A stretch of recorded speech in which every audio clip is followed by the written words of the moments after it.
बिस्मिल्लाहिर्रहमानिर्रहीम। अस्सलामुअलैकुम। मुआशरती उलूम पीटीबी की बुक है लेवल 5 क्लास 5 की। इसका ज्योग्राफ़ी का लेसन 1 आज हम स्टार्ट करेंगे। लेसन 1 है हमारा पाकिस्तान का महल वकूफ़। महल वकूफ़ किसे कहते हैं? सबसे इम्पॉर्टेंट बात है कि महल वकूफ़ हम किसे कहते हैं? ऐसी जगह जहाँ पर कोई चीज़ वाक़या हो और उसकी वो वहाँ पर जहाँ उसकी लोकेशन हो उसको महल वकूफ़ कहते हैं। अब लोकेशन को जानना तो किसी के लिए मुश्किल नहीं है, क्योंकि हमारे लिए ये आम सी बात है कि जब हम किसी दूर जगह पर हों और किसी फ्रेंड को या किसी भी अज़ीज़ को हमने अपनी जगह के बारे में बताना हो तो हम मोबाइल से उसको अपनी लोकेशन सेंड करते हैं। वो लोकेशन हम व्हाट्सएप से भी सेंड कर देते हैं और मैसेज से भी सेंड कर लेते हैं।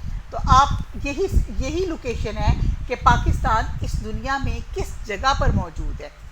अच्छा, अब ये जो एक वर्ल्ड है, दुनिया है, इसको हम ज़मीन, इसे हम ज़मीन कहते हैं।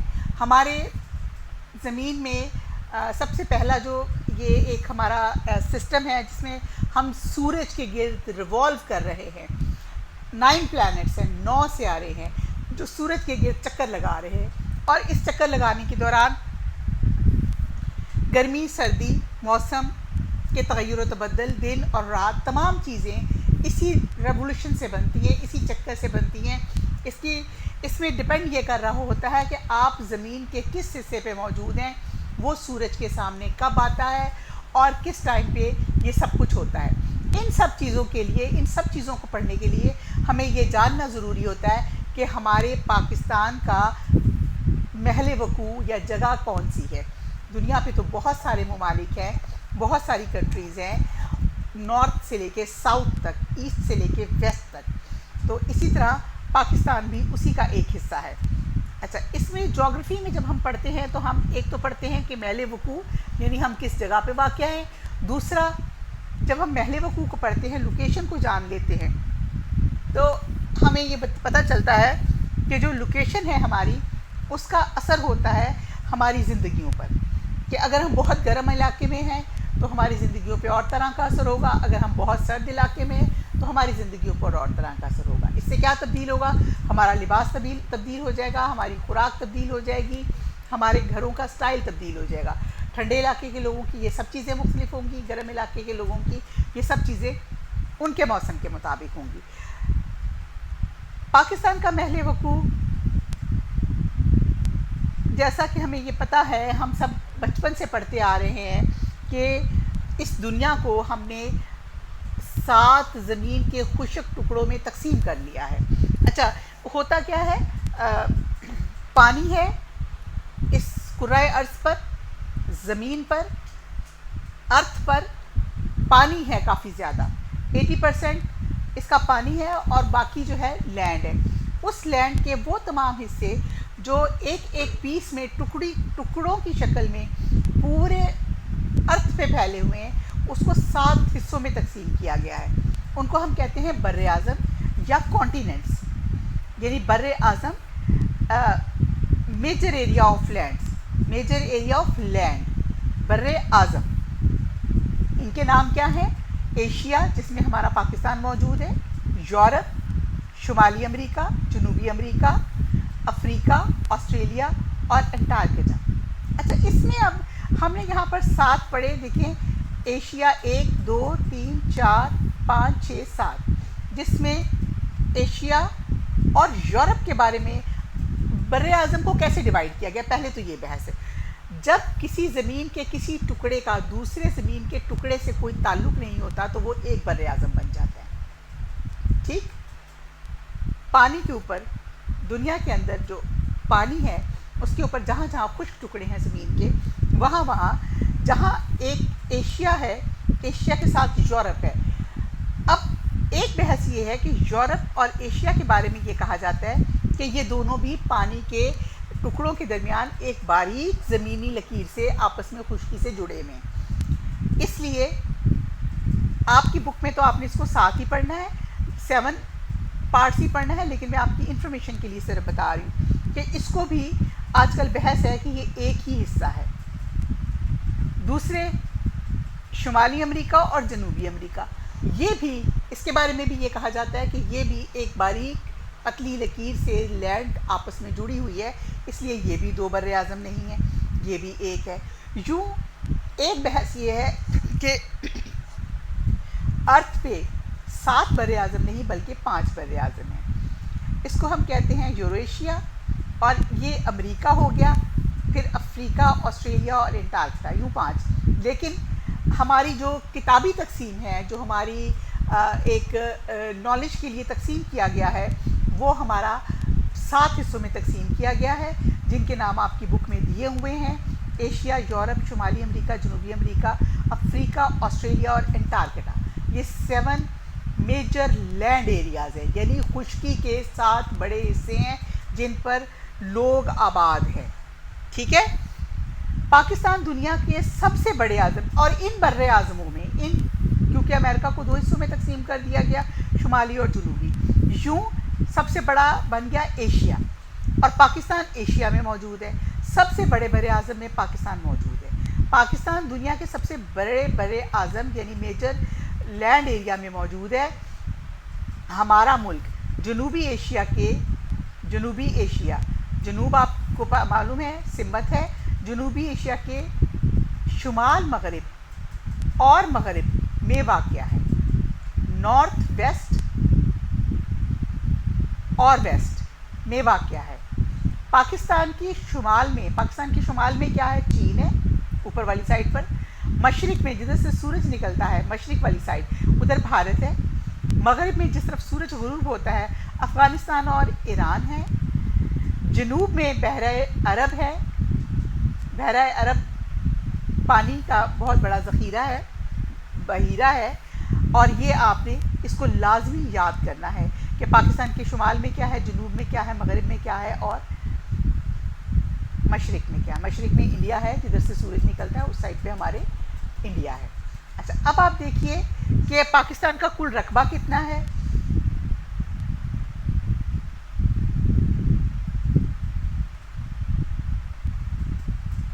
$79,60,096 मुरब्बा किलोमीटर। मुरब्बा क्या होता है?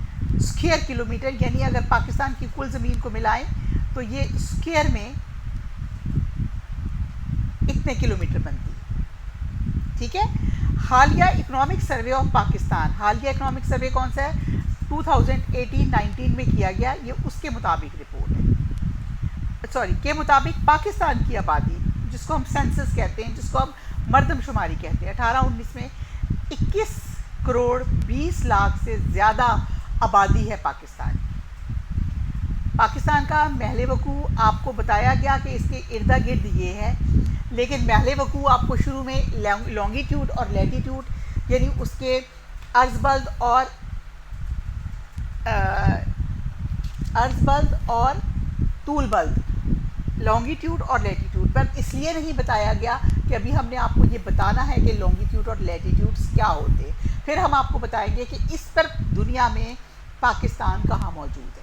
ठीक है। अभी सिर्फ आपको क्या बताया गया इसके महल वकूअ के बारे में कि ये हमारा जो है पाकिस्तान के सबसे बड़े बड़े आज़म में वाक़या है, और इसके मशरिक़ में ये, शुमाल में ये, जनूब में ये, और ये मुल्क वाक़या है, और इसका रकबा इतना है और आबादी इतनी। अच्छा, अब हमने पढ़ना है कि हमारी ज़मीन जो है उसको जानने के लिए, उसको देखने के लिए हमने उसे तकसीम कर दिया है छोटे छोटे हिस्सों में। जब भी किसी चीज़ के बारे में आपने तफसील से पढ़ना होता है तो इसके लिए ज़रूरी होता है कि आप उसको शॉर्ट पार्ट्स में डिवाइड करें। अगर आप उसको छोटे छोटे हिस्सों में डिवाइड नहीं करते तो वो आपके लिए जानना मुश्किल हो जाता है। अब जो पूरी दुनिया है उसको हम एक ग्लोब की शक्ल में, एक बॉल की फॉर्म में हमने उसको बनाया। बनाने के बाद हमने उसके ऊपर शुमाल से लेकर जनूब तक, ऊपर से लेकर नीचे तक वर्टिकल लाइंस लगाई, और राइट से लेफ़्ट तक हमने उस पर हॉरिजॉन्टल लाइंस लगाई, यानी बिछी हुई लाइनें लगाई, स्ट्रेट लाइनें लगाई। जब हमने उस पर स्ट्रेट लाइनें लगाई तो उसको हमने कहा लैटीट्यूड अर्ज़बल्द। ये तमाम की तमाम लाइनें जो ज़मीन के ऊपर या उस पर लगी हुई हैं, ये सारी की सारी फ़र्ज़ी लाइनें हैं। ये कोई ज़मीन पर ऐसे लाइनें अल्लाह ताला ने नहीं बनाई हैं, फितरत ने नहीं बनाई हैं, नेचर ने नहीं बनाई हैं। ये हम लोगों ने अपनी स्टडी करने के लिए उस पर लॉन्गिट्यूड, लैटिट्यूड, तूल अर्ज़ और तूल बल्द, अर्ज़ बल्द और दूसरा है हमारा तूल बल्द। तूल होता है ऊपर से नीचे को लॉन्गिट्यूडनल, और अर्ज़ बल्द होता है, अर्ज़ कपड़े का अर्ज़ नहीं होता चौड़ाई ज़मीन का, वो हिस्सा।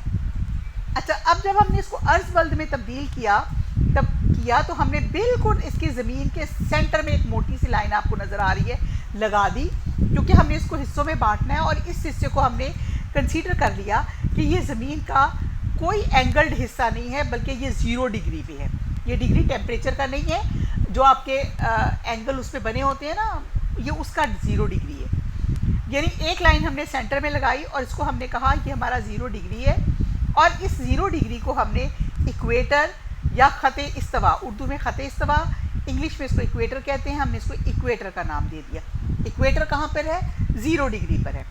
अच्छा, अब जब हमने इसको ऊपर की तरफ को 0 से ऊपर को गए तो भी हमने इसको 90 डिग्री तक तकसीम किया, नीचे को आए तो भी हमने इसको 90 डिग्री तक तकसीम किया। ये एंगल स्ट्रेट जो यूं करके होता है ये 90 डिग्री का होता है ना। अब आप ये देखिए कि हमने लाइन कहाँ कहाँ लगाई। 15 इक्वेटर 0 से 15 डिग्री पे, 30 पे, 45 पे, 60 पे, 75 पे और एग्जैक्ट 90 पे। इस तरह हमने इसको स्ट्रेट लाइंस लगाकर, इसी तरह इधर को भी देख लें, 15 पे, 30 पे, 45 पे, 60, 75 और ये 90 पे। और 90 पर तो यूँ सर्कल ही हो गया ना आपका। और ये हमने इसकी स्ट्रेट लाइंस ऐसे ही नीचे लगा ली, ऐसे ही ऊपर लगा ली। उस तरह ये हमारा अर्ज़ बल्द डिवाइड हो गया 90 दर्जे तक नीचे और 90 दर्जे तक ऊपर 0 के साथ। इसको हम इक्वेटर के साथ साथ खतूत अर्ज़ बल्द तादाद में 180 डिग्री हैं। 180 डिग्री क्या हुआ? ये स्ट्रेट लाइन। 180 डिग्री का जब हम जाविया बनाते हैं तो स्ट्रेट लाइन होती है वो। ये 180 डिग्री का जाविया है, ये इसका सेंटर है और ये 180 डिग्री है। ठीक है, इसे ख़ते इस्तफ़ा जो ज़मीन के शर्कर गरबन खींचा हुआ है, सबसे बड़ा ख़त, ये सबसे बड़ा, जहाँ सबसे चौड़ी ज़मीन है, सेंटर ज़मीन का जो खींचा हुआ है शर्कन गरबन, शुमाल से मशरिक़ मगरिब तक, इसे ख़ते इस्तवा कहते हैं। ख़ते इस्तवा का दर्जा 0 है। 90 खतूत अर्ज़ बल्द ऊपर इस्तवार किए और 90 ही नीचे इसके खींचे गए। और ये डिग्री के एंगल हैं, टेम्परेचर के नहीं हैं, यानी उसके हिस्से बांटे गए हैं जैसे क्लॉक में होते हैं। ठीक है, इसके बाद अब हमने देखा कि ये तो हमने उसको लॉन्गिट्यूडनल भी डिवाइड किया है, ये तो लैटिट्यूड था, अर्ज़ बल्द था। अब हमने ज़मीन को समझने के लिए ऊपर से नीचे तक भी लाइनें लगाई हैं। ये देखिए, ऊपर से लेकर नीचे तक, ये भी बड़ा इंटरेस्टिंग है। और ये आपका वर्टिकल जो लाइनें लगी हुई हैं ऐसे ऐसे, ये आपके उसकी डिग्रियां भी आ रही हैं साथ साथ, ऐसा ही है। अब खतूत तूल बल्द के दर्जों का हिसाब, ये जो तूल बल्द है, तूल में जो ऊपर से नीचे को आ रहा है, शुमाल से जुनूब की तरफ जो लाइनें हैं, ये देखिए ये लाइन है, एक सेंटर में पहले लाइन लगाई गई, ये बिल्कुल 0 डिग्री, जो आपके ख़ते इस्तवा इक्वेटर से भी टच होती है, और ये स्ट्रेट लाइन लगाई गई। इसको लॉन्गिट्यूडनल भी आपने एक लाइन लगा के अलग कर लिया और उसके सेंटर को 0 डिग्री, जहाँ आपका लैटिट्यूड का भी 0 डिग्री है, वहाँ पे ख़ते इस्तवा का 0 डिग्री है, वहाँ पे उसको 0 डिग्री कर दिया। ये जगह कहाँ से गुज़रती है नक्शे पर? ये नक्शे पर गुज़रती है इंग्लिस्तान का, इंग्लैंड का एक शहर है ग्रीनविच। ठीक है, इसे ये भी फ़र्ज़ी ख़त हैं। सबसे बड़ी बात जो ज़हन में रखनी है, ये स्टडी करने के लिए आपके इमेजिनरी लाइंस हैं, फ़र्ज़ी ख़त है, ये ज़मीन पर बने हुए नहीं हैं। आपने इसके मुताबिक इसको स्टडी करना है। ये निशानियाँ हैं जिससे आप नक्शे पे पता करते हैं कौन सी चीज़ कहाँ वाक़या है। इसे भी ख़ते इस्तवा की तरह 0 का दर्जा दिया गया। ग्रीनविच, यहाँ पे सपोज़ ग्रीनविच है और इसको 0 डिग्री का यहाँ पर दे दिया गया। ग्रीनविच से आगे इस तरफ भी आपके 180 और इस तरफ भी आपको 180 डिग्री। ये देखिए ये 180 डिग्री है। सर्कल का हाफ क्या होता है? 180 डिग्री होता है। दूसरी तरफ भी 180 डिग्री है। तो यूँ ये मिलके 360 डिग्री बन गए। यूँ जो लाइनें हैं हमारी ये हमने 360 डिग्री में डिवाइड कर ली हैं। 180 ग्रीनविच के मशरिक में और 180 ही मगरिब में है। ठीक है, ग्रीनविच यहाँ पर है सपोज, उधर से भी, और ये यहाँ से लेकर यूँ करके आपका 180 और यहाँ से यूँ करके आपका 180 डिवाइड हो गया। जब हम कहते हैं कि फ़लाँ शहर, अब आपको बताया जाता है कि फ़लाँ शहर इतने तूल बल्द पर वाक़या है, तो इसके मायने होते हैं कि ये शहर ग्रीनविच शहर कौन सा है? इंग्लैंड का शहर है ग्रीनविच। ये शहर ग्रीनविच से मशरिक़ या मगरिब की जानिब इतने तूल बल्द पे। क्यों कहते हैं ऐसा? क्योंकि हमने ग्रीनविच के ऊपर उस जगह को ज़ीरो मान लिया है कि ये ज़ीरो है। जब हम कहते हैं कि वो 40 डिग्री है तो हम उसका मतलब ये है कि ये ग्रीनविच से 40 डिग्री है। कोई एक चीज़ को सैम्पल और स्टैंडर्ड बनाना पड़ता है ताकि उसको स्टैंडर्ड बना के फिर आपको बताया जाए कि यहाँ से इतनी दूर है। जैसे हम सपोज़ एक कहते हैं कि हमारे दिल में, हमारे जिस्म में जो दिल है, हमारे लंग्स उसके नीचे हैं, तो आपको दिल हाथ रख के धड़कता महसूस होता है और आप उससे डिस्टेंस नाप सकते हैं। और उसके नीचे फिर आप बताते हैं कि हमारा स्टमक है, फिर उसमें लार्ज इंटेस्टाइन, स्मॉल इंटेस्टाइन है, या इसी तरह कोई भी मिसाल आप दे लें। आप बताते हैं कि जहाँ हमारा स्कूल है वहाँ से सामने वाली गली के से चौथा मकान है। आपने एग्जाम्पल किसको ज़ीरो बनाया? स्कूल को। और वहाँ से सामने वाली गली से किसी को एड्रेस समझाने के लिए आपको आसानी हुई। इसी तरह इमेजिनरी लाइन लगा के ज़ीरो कंसीडर किया गया ग्रीनविच के इलाके को। ग्रीनविच कहाँ का इलाका है? इंग्लैंड का। और वहाँ से जब आप बताते हैं कि ये इतने डिग्री पर फ़लाँ जगह वाक़या है, तो हमें पता चलता है ये ग्रीनविच से इतनी दूर वाक़या है। अब आपको समझ आई बात? ये शहर ग्रीनविच से मशरिक़ या मगरिब की जानिब इतने तूल बल्द पर वाक़या है। खतूत तूल बल्द और खतूत अर्ज़ बल्द की मदद से ये तूल बल्द हैं, और जो यूं करके लाइनें लगाई हुई थी वो आपकी अर्ज़ बल्द है। नक्शा में देखें तो पता चलता है, जब हम इस तरह देखें तो हमें पता चलता है कि पाकिस्तान तकरीबन 23.42 शुमाल अर्ज़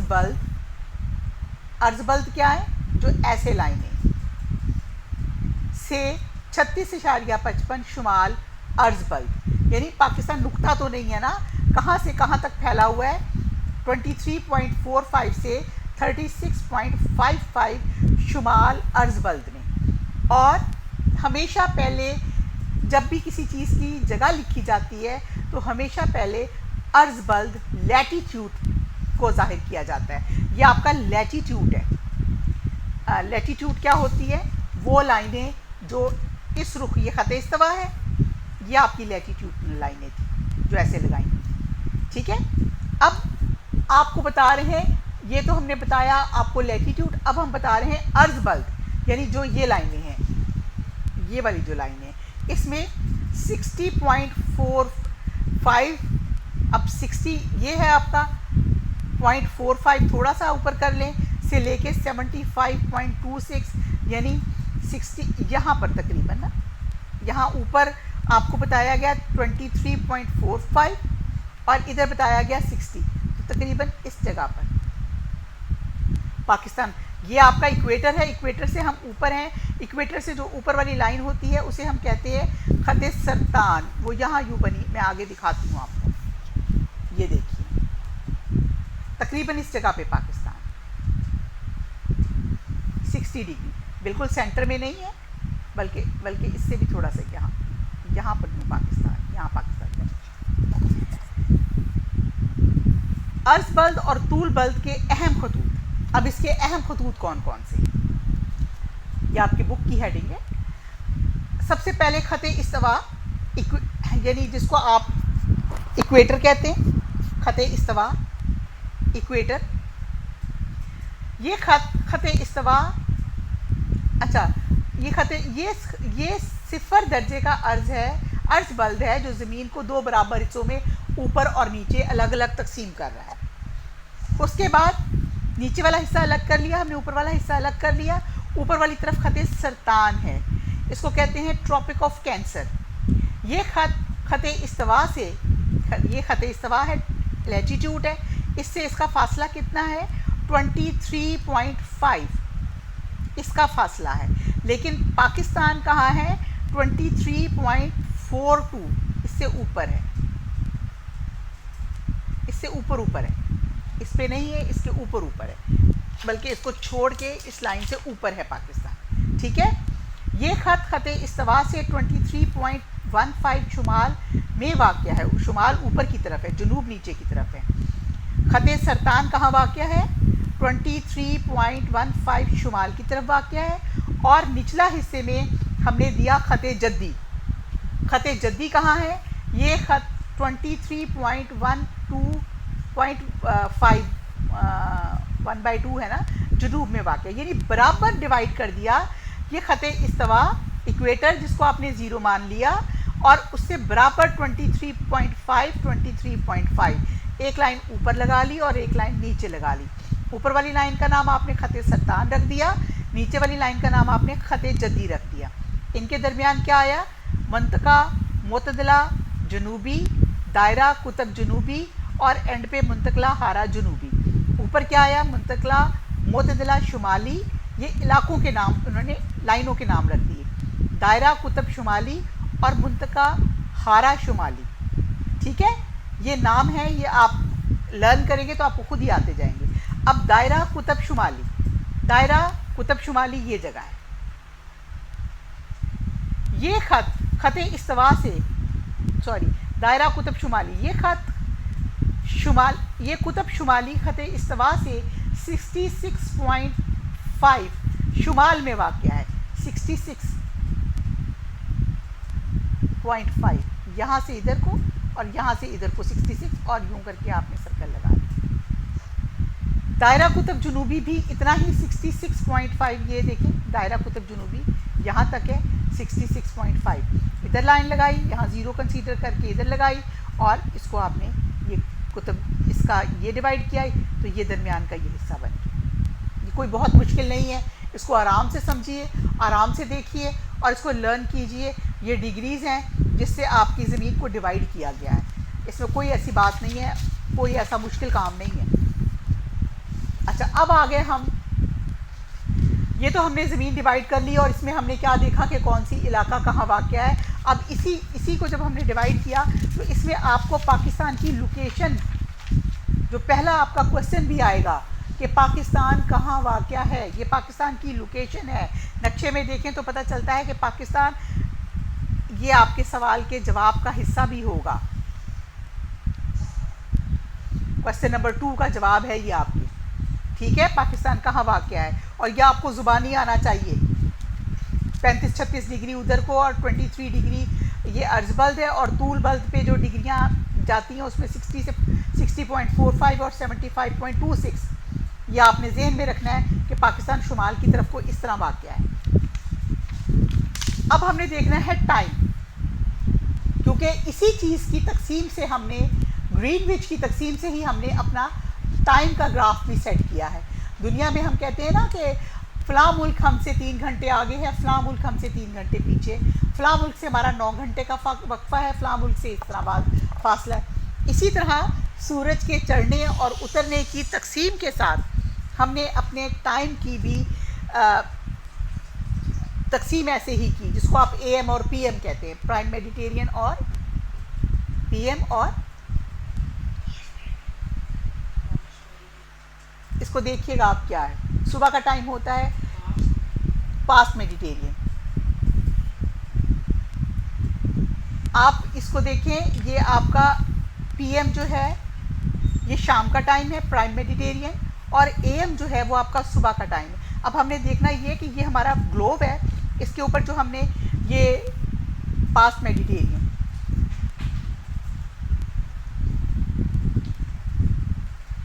अच्छा, अब इस तूल बल्द से ये देखिए, ये फ़र्ज़ी ख़त इंग्लिस्तान के शहर ग्रीनविच से गुज़रता है और अमूदन ऊपर से नीचे को ख़त इस्तवा को काटता हुआ कुतब शुमाली और कुतब जनूबी से मिलाता है।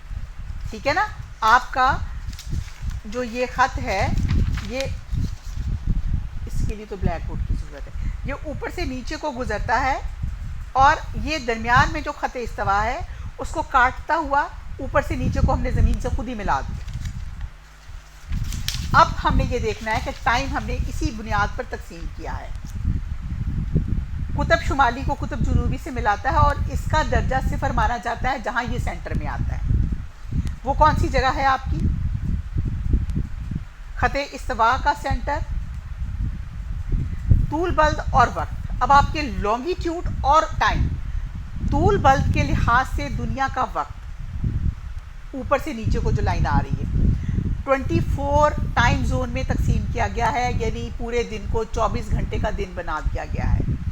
वक्त के 12 घंटे जोन्स ग्रीनिच के मशरिक में और 12 घंटे जोन्स ग्रीनिच के मगरिब में, यानी एग्जैक्ट 12 घंटे ज़ीरो से आप शुरू करते हैं। तो आपका दिन जब शुरू होता है, ये आपका यहाँ पे आपका आ गया, ये जगह आपकी आ गई निस्फ़ नहार, और यहाँ से जब आप इधर को जाते हैं तो आपका 12 घंटे इधर तक, ये देखें 1 2 3 4 5 6 7 8 9 12 घंटे इधर तक ये पीएम है। और इसी तरह यहाँ से आपका 12 से 11 9 10 9, क्योंकि हमने तो 24 घंटे का बनाया ना, तो हम यहाँ से गिनेंगे तो ये यहाँ तक 24 घंटे का बन जाएगा। तो हमने इधर को बैक काउंटिंग की, ये हमारा सुबह का टाइम।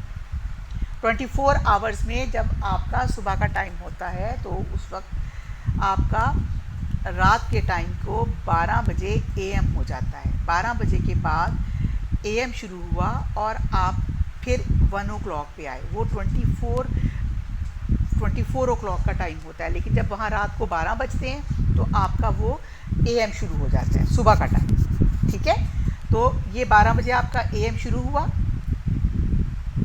और ये रात का, और उसके बाद ये सुबह होनी शुरू हो गई, और ये फिर दिन का, और ये यहाँ पे आके फिर आधी रात होगी। 12 बज गए और ये आधी रात फिर इधर से कंटिन्यू होगी। आपको नज़र आ रहा है? इसी तरह से हमने इसको टाइम जोन को डिवाइड किया है। इसमें आप देखें, ये अफ्रीका है, ये ऑस्ट्रेलिया है, ये एशिया है। हमारा पाकिस्तान एशिया में यहाँ कहीं करके है। तो जब कितने एंगल पर था, तो उसका टाइम जो एशिया के साथ है आपका ऑस्ट्रेलिया का टाइम, तकरीबन हमारी सेम आबो हवा बनती है। अफ्रीका के टाइम से कितना फ़र्क है, यहाँ पे अगर आपका 1 बजा होता है तो यहाँ पर आपके तकरीबन 9-10 बजे होते हैं। तो इसी तरह अमेरिका के, शुमाली अमेरिका के टाइम से इसी तरह 8-9 घंटे का फ़र्क आता है। इन्हीं लाइनों के हिसाब से इस फ़र्क को आप इसको बार बार जब रीड करेंगे तो आपको ये बात समझ आ जाएगी। बाकी जो मामला है, इस लेसन को बार बार सुनिएगा, आपको मामला समझ आएगा।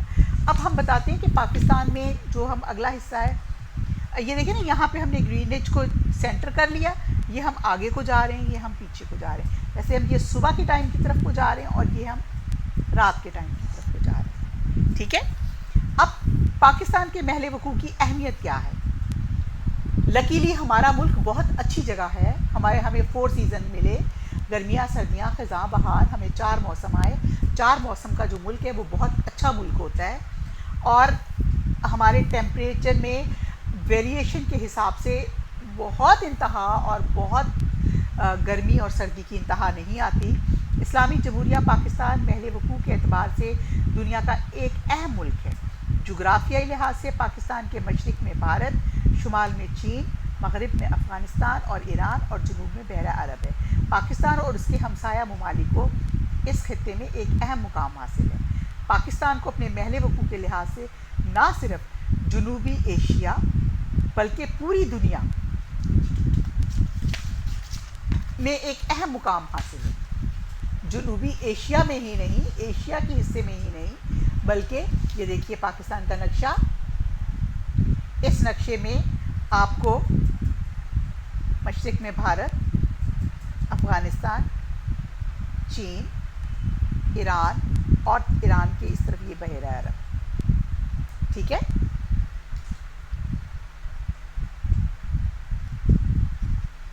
कागज़ पर बनाए गए ज़मीन के किसी बड़े या छोटे खाके को, जो भी हम नक्शा बनाते हैं, जैसे हम आपको कहें स्कूल के कमरों का नक्शा बनाएं, कागज़ पर बनाए गए ज़मीन के किसी बड़े या छोटे हिस्से के खाका या रवाजी तस्वीर को नक्शा कहते हैं। किसी भी चीज़ का आप एक जो जैसे वो वकूफ़ पजीर वहाँ वाक़या है, देखिए पाकिस्तान की शक्ल ऐसी है तो हर जगह आपको ऐसे ही मिलता है, तो आप उसको नक्शा कहते हैं। नक्शा दरअसल ज़मीन की सतह या उसके किसी एक हिस्सा का अक्स होता है, उसकी सरफेस या उसके किसी एक हिस्से, जिससे हमें पता चलता है कि कोई ख़ास मुकाम या जगह कहाँ वाक़ है। अब आपको पता चला लॉन्गिट्यूड एंड लैटीट्यूड, दूर अर्ज बल्द और आपका इक्वेटर, अर्ज बल्द और तूल बल्द, ऊपर से नीचे लॉन्गिट्यूड की लाइनें क्यों लगाई गई। हमने ज़मीन के हिस्सों में बांट लिया टुकड़ों में, और बांट के अब हम बताते हैं, फिर हमने उसको डिग्रियों में गिन लिया। वो सर्कल है, सर्कल 380 डिग्री का होता है। जब हमने ख़त इस्तिवा की लाइन लगाई तो वो स्ट्रेट लाइन थी, उसको हमने 180 ज़ावियों में बदला। 100 स्ट्रेट लाइन है वो 180 की ही होती है, 180 की होती है। 90 0 से 90 एक तरफ कर दिए, 90 एक तरफ कर दिए। जब हमने ऊपर से नीचे को लॉन्गिट्यूडनल लाइनें लगाई तो वो पूरे सर्कल की लाइनें 360 होती हैं। 0 से हमने 180 एक तरफ कर दी और 180 एक तरफ कर दी। दिमाग में नक्शा बनाइए। अब हम देखते हैं कि हमारे पास जब हम नक्शा बनाते हैं, हमने ये जगह फिक्स कर ली, लॉन्गिट्यूडनल लैटीट्यूड और लॉन्गिट्यूड के मुताबिक उसको पढ़ना सीख लिया। अब हम देखते हैं नक्शे हम कितनी किस्म के बनाते हैं। हम नक्शे को मुख्तलिफ ज़रूरियात और मकासद के लिए बनाते हैं और इस्तेमाल करते हैं। इसकी वजह से नक्शे के मुख्तलिफ अक़साम हैं। अपने मुल्क पाकिस्तान में सफ़र करने के लिए हमें ऐसा नक्शा चाहिए जिस पर बड़े बड़े शहर, सड़कें वगैरह दिखाए गए हों। इसी तरह हम अपने गाँव का नक्शा बनाएं तो हम उसमें घर, गलियाँ, खेत और मस्जिद वगैरह को बेहतर तरीके से दिखाया जाएगा। इस तरह हम नक्शे की 3 अक़साम हैं। तकसीमी नक्शा यानी डिस्ट्रीब्यूशनल मैप, ठीक है। डिस्ट्रीब्यूशनल मैप में हमेशा आप अपने मुल्क का डिस्ट्रीब्यूशनल मैप बनाते हैं आपकी सनत के हिसाब से, आपकी पैदावार के हिसाब से कि आपको कौन सी पैदावार कहाँ ज़्यादा होती है, उसको हम कहते हैं डिस्ट्रीब्यूट कैसा हुआ है, तकसीम कैसे किया हुआ है, डिस्ट्रीब्यूशनल मैप। फिर पॉलिटिकल, सियासी नक्शा, पॉलिटिकल मैप, इसमें सियासी पार्टियाँ नहीं आती बेटे। पॉलिटिकल मैप क्या होता है कि आपके इर्द गिर्द कौन कौन से मुल्क वाक़या हैं, आपकी सरहदें किस किस से मिलती हैं, उसको हम कहते हैं पॉलिटिकल मैप। फिर है हमारा तबई नक्शा, हमारे फ़िज़िकल स्ट्रक्चर, कहाँ पहाड़ हैं, कहाँ नदी नाले हैं, कहाँ सड़कें हैं और कहाँ हमारे मकानात बने हुए, ये हमारे फ़िज़िकल स्ट्रक्चर का नक्शा होता है। अब ये आपको नक्शे में यहाँ दिखाती हूँ, आप देखिए, आपकी बुक पर भी हैं, अपनी बुक पर तसल्ली से देखिएगा। ये देखिए तकसीमी नक्शा, पाकिस्तान की मशहूर सनतें इसमें बताई हुई हैं और ये इसका पैमाना दिया हुआ है।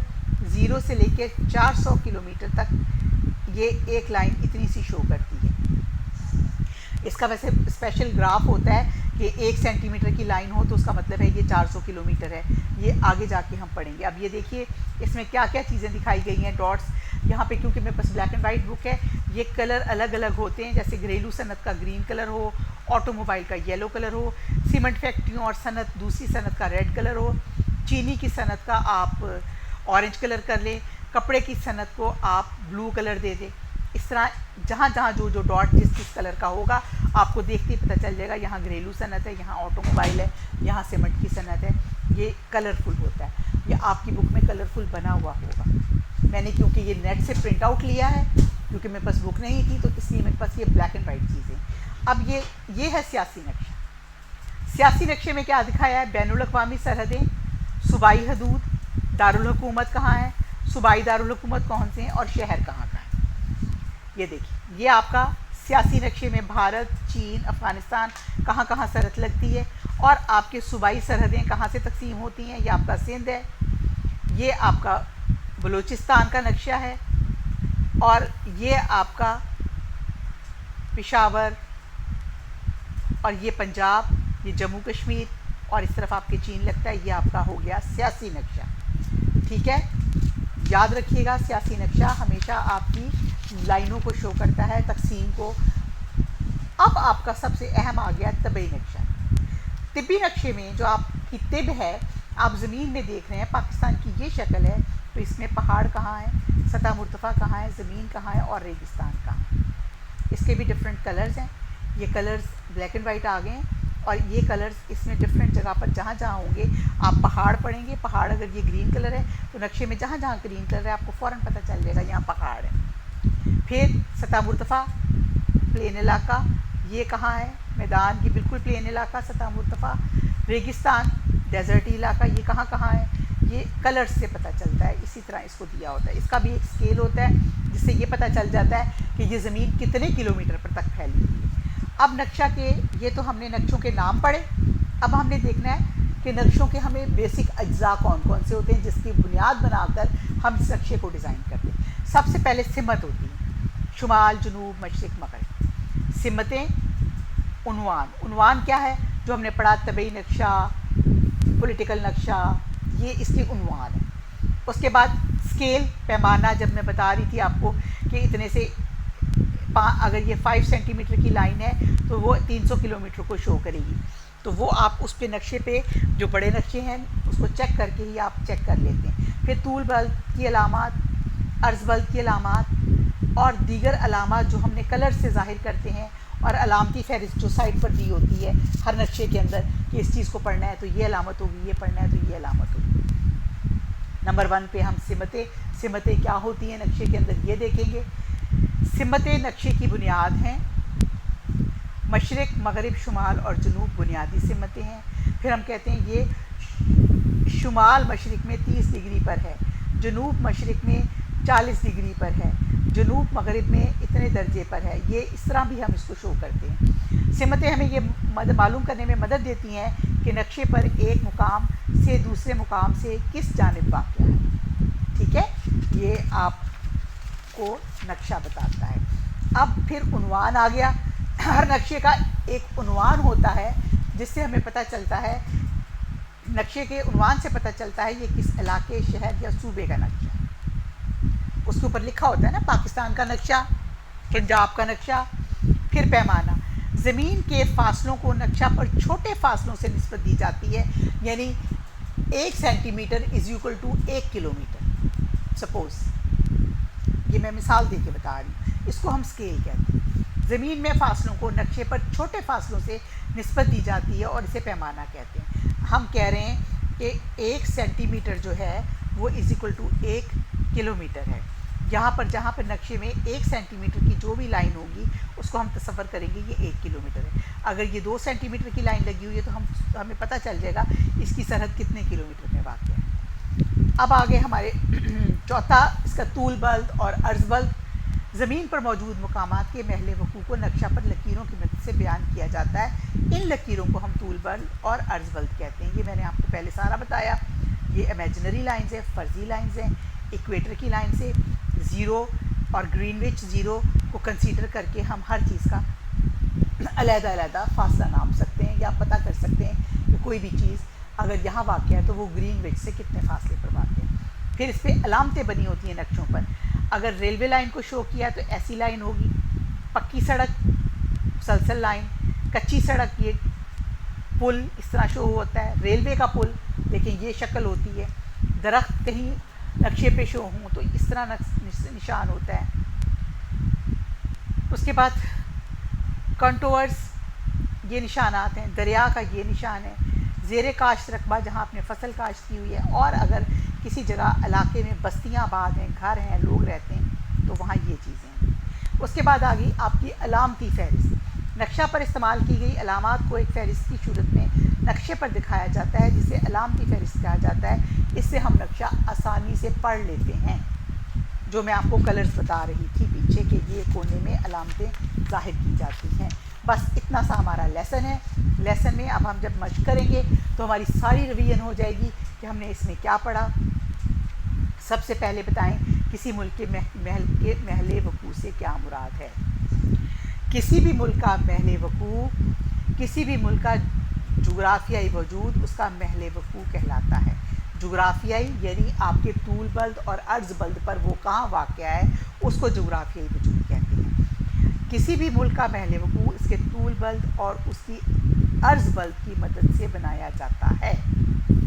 ये लिख के फिर आप आगे लिखें कि महल वक़ूअ इंसान के रहन सहन, बूदोबाश और मौसमों पर बहुत ज़्यादा असरअंदाज होता है।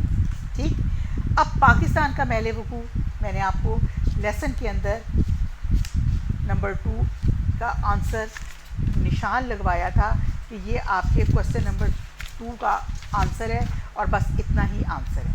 ये देखिए, नक्शा में देखें तो पता चलता है कि पाकिस्तान तकरीबन 23.42 और 36.55 तूल बल्द और अर्ज़ बल्द पर 60.45 और से लेकर 75.26 अर्ज़ बल्द के दरमियान वाक़ है। ये पाकिस्तान का पूरा वजूद का चौड़ाई और लंबाई कहाँ कहाँ वाक़ है, ये इसको शो करती है। ठीक है, ये आपके क्वेश्चन नंबर 2 का आंसर है, सिर्फ इतना सा। अब आप आएँ खाली जगह पुर पर। खाली जगह पुर करें। पाकिस्तान का कुल रकबा आपकी बुक में दिया हुआ है 796,096, 79 यूनिट्स, 100,000, 10,000, 100,000, 796,096। ये आपका कुल रकबा मुरब्बा किलोमीटर में है, ये नहीं भूलना, मुरब्बा किलोमीटर में है, यानी किलोमीटर स्क्वायर। पाकिस्तान की कुल आबादी 21 करोड़ 20 लाख, यहाँ आना है 21 करोड़, तकरीबन 21 करोड़ है। ठीक है, और पाकिस्तान अर्ज़ बल्द की तादाद, अर्ज़ बल्द जो हमने यूँ वर्टिकल लाइनें इस रुख को लगाई हुई हैं, वो आपको मैंने बताया था 180 है, 90 ऊपर और 90 नीचे। और तूल बल्द की तादाद 360 है, 180 एक तरफ और 180। मंतका हारा ख़त इस्तवा के दोनों तरफ, मंतका हारा का इलाका है जो ख़त इस्तवा के दोनों तरफ ख़त सरतान और ख़त जद्दी के दरमियान है। ठीक है, इसके बाद सही के आगे दुरुस्त टिक का निशान और गलत के आगे क्रॉस का निशान लगाएं। क्वेश्चन नंबर 3 है आपका ये। ख़त इस्तवा से 23.5 दर्जे शुमाल में गुज़रने वाले ख़त को ख़त सरतान कहते हैं। बिल्कुल दुरुस्त, शुमाल की तरफ को। अगर ये जुनूब की तरफ को होता तो ख़त क्या होता, ये जद्दी होता। ख़त तूल बल्द की तादाद 360 है। तूल मेरा लंबा, ऊपर से नीचे को, शुमाल से जुनूब की तरफ, वो 360 है। हम सूरज से ठंडक हासिल करते हैं, गलत।